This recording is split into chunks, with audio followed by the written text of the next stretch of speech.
Welcome back. We're creating a typical head-on accident at typical speeds with typical cars, except they're remote controlled. The tension is high. To capture the carnage in as much detail as possible, we've got 3 ruggedized ultra-high-speed film cameras, 3 digital cameras normally used for military research, and a camera the size of a thimble transmitting the onboard view. All in order to show you what you never normally see. Despite our non-scientific approach, our operation has caused quite a stir in crash testing circles, and the Millbrook Research Facility's Andrew Beach has come to observe.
There would have been no survivors.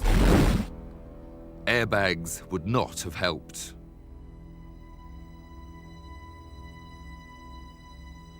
So Andy, what was here that isn't there anymore?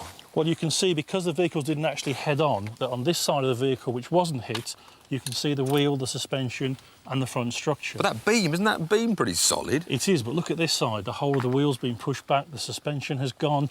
That beam has been crushed back, just like it's a bit of tin foil. Here, you can see the engine. It's been twisted in the whole vehicle. The prop shaft is broken.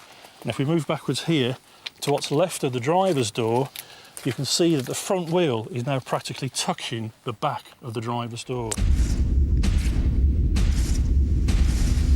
And there's no better news for the Beamer.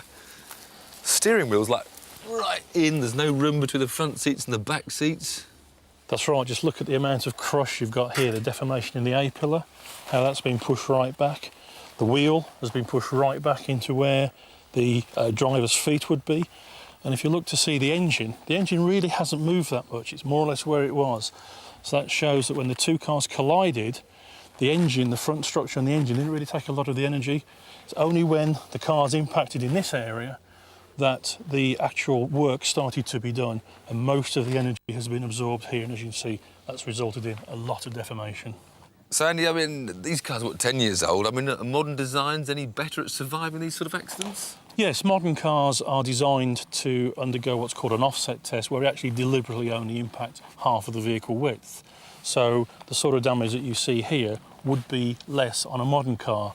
But I have to say, this 60 mile an hour test, compared to we test at 40 or legally 35 miles an hour, is still way above what a modern car would be able to survive.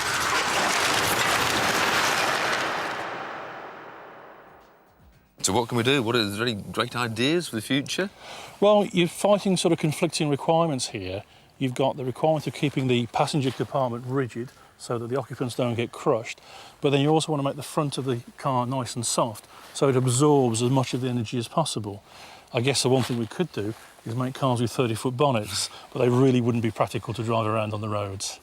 But I mean, I've seen lots of cars after racing accidents, but nothing quite prepares you for something like this. It makes you think, I'll tell you that. So next time you're on a country road, a contraflow or about to overtake, just remember this.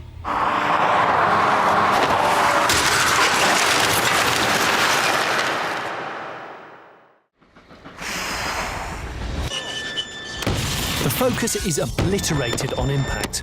Only the rear end escapes total destruction. And the passengers? don't ask. Okay, this is it. The light's really